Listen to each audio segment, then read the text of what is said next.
How was your weekend, man? Your weekend was good? Man, best thing ever when you're adult. You have no plans and you just chill. It's That's freaking glorious, fantastic. isn't it? It Isn't that is. glorious? Especially like when you have like a young child like we do.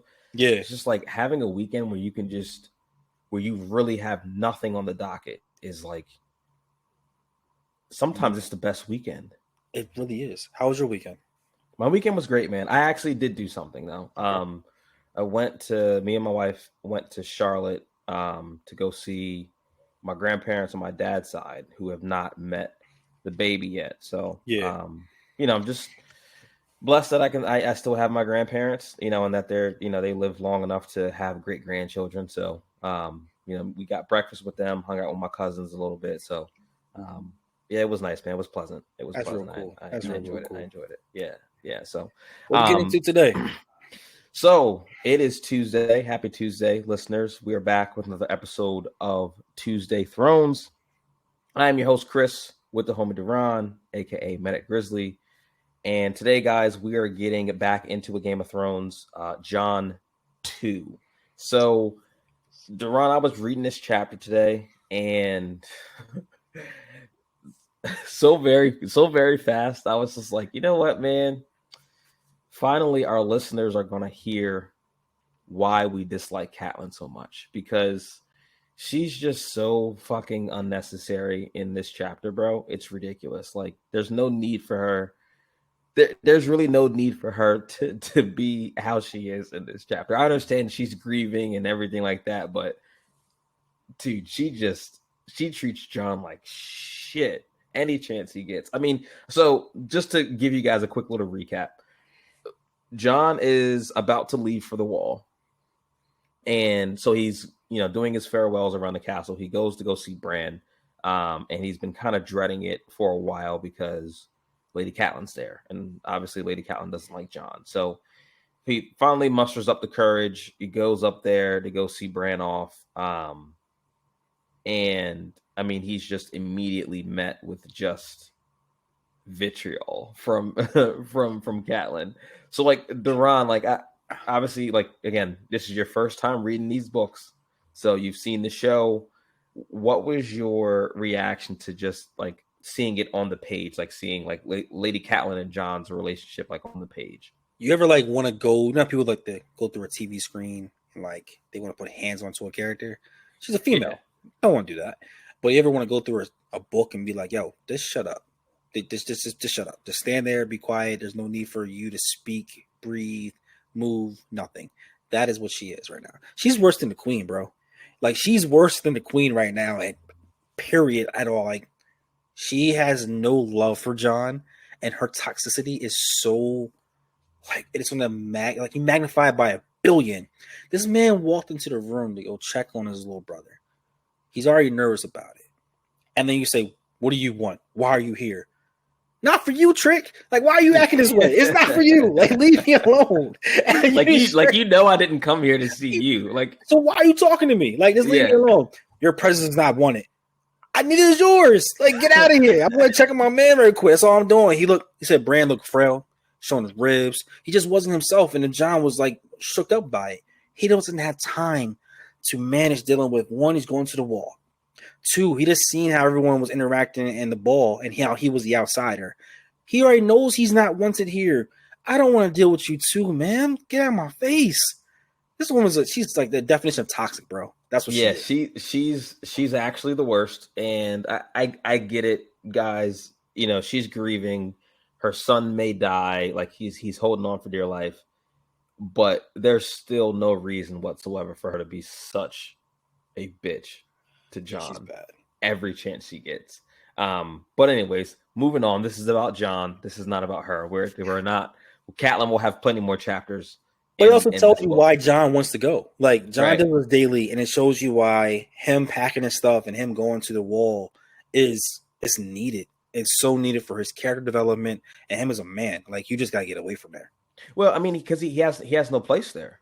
Absolutely. He has no place there, right? And you got to remember, it's not like the Starks are short on children, right? So there's not a whole lot of glory for him to win as a bastard in Winterfell.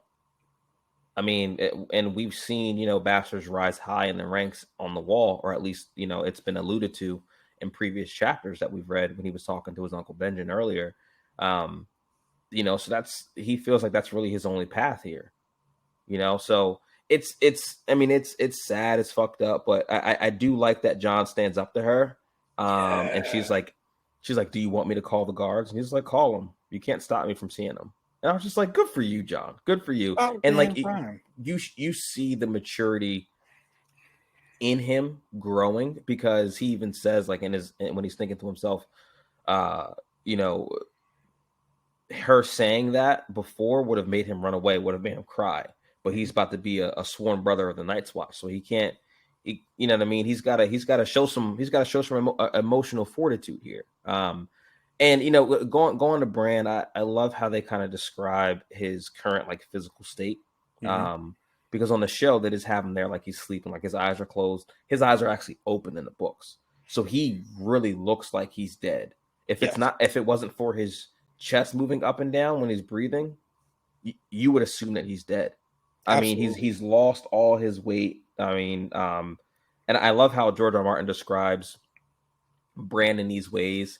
They said he looked half a leaf, and saying that like he had bones, tiny bones like birds, right? And there's the foreshadowing there, right? Because we talk about the leaf and like the leaves of like the heart tree or the weirwood trees, and of course the implications for him meeting the three-eyed raven and becoming the pretty much the second coming of the three-eyed raven, or at least what we think he's going to be in the books moving forward, right? So I love those little tidbits, and those are things that I feel like you catch the second and third time reading, where right, because it's like okay, like he's using these descriptions purposely to kind of make similarities between who he is now as a little boy and who he's to become later.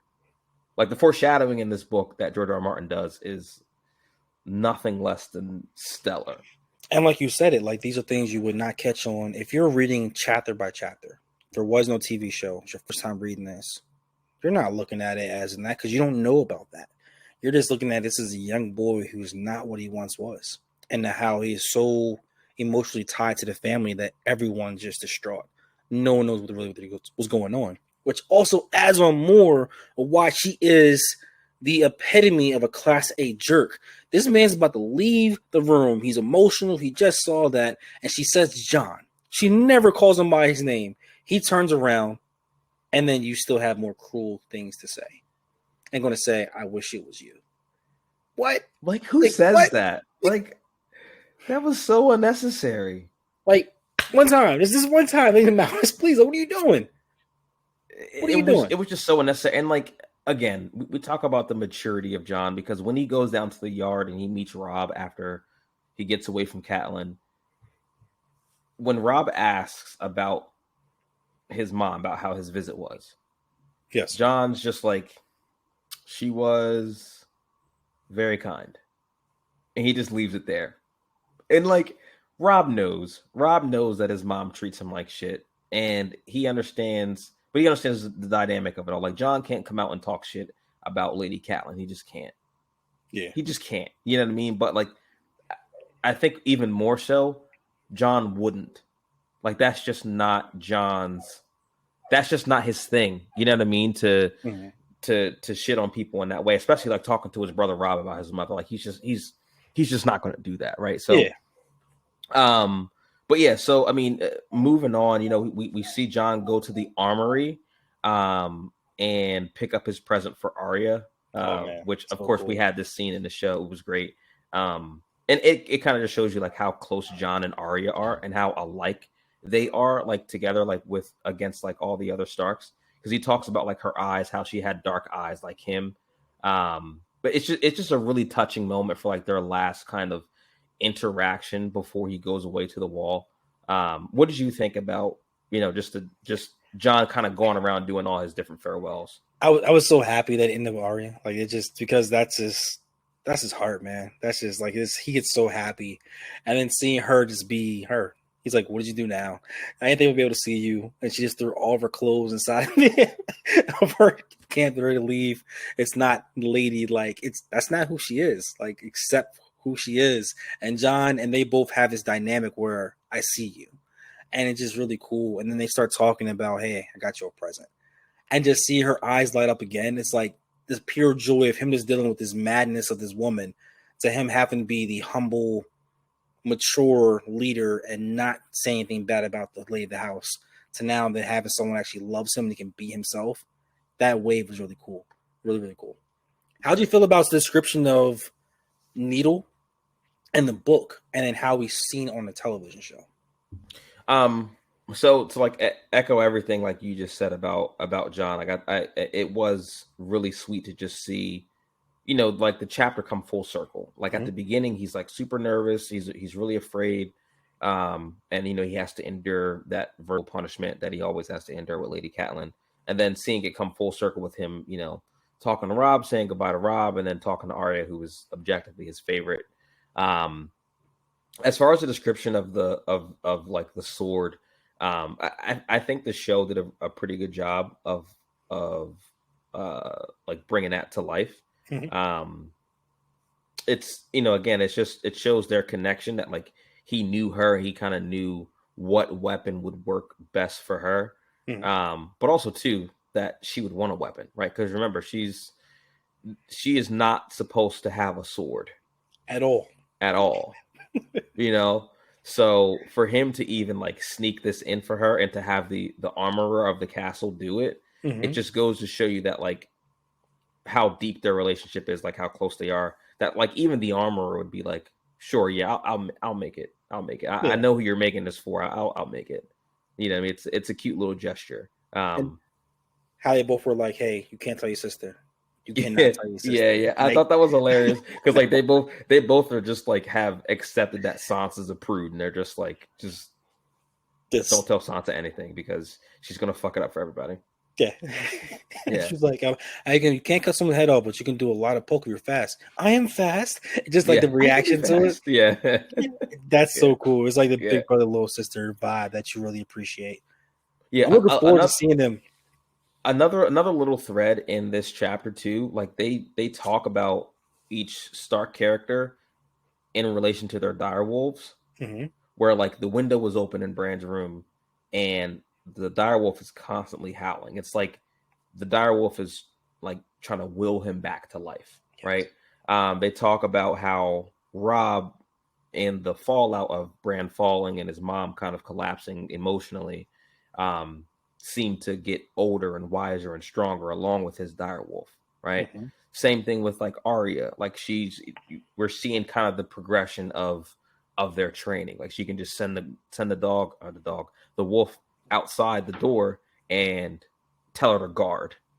You know what I mean? So it's just like we're getting little progression points of like, hey, these kids are special. Like the connection they have with these wolves is special. You know what I mean? And I like that they don't hit us over the head with it, but it's there. Yep. And they even mentioned how like Bran has a name, the wolf. Like he had the direwolf is outside is howling, that has no name. We're talking about some stuff in the future. What's going on? Like this man was brilliant on the writing. This is about to get some heat. Like the next chapter is about to like tune up a little bit because now like we have a whole cavalry headed towards the wall, and that cast that we have there, the dynamic of the next couple of chapters, I can't wait. Yeah, no, I can't wait either. And again, guys, we do this every Tuesday on the New Block Nerds podcast. Don't forget to follow us, like, subscribe, tell your friends, leave us a comment. Let us know what you guys thought about this chapter or any other chapters that we've done before. Again, we're going to do this every Tuesday, covering a Game of Thrones, every single chapter. Next week, we are back in Essos with Daenerys. Super excited about that. Always excited for a Daenerys chapter. But that is it for Jon 2, A Game of Thrones. I've been Prince. Duran, it's a pleasure as always, bro. And we will catch you guys next week. Peace and love.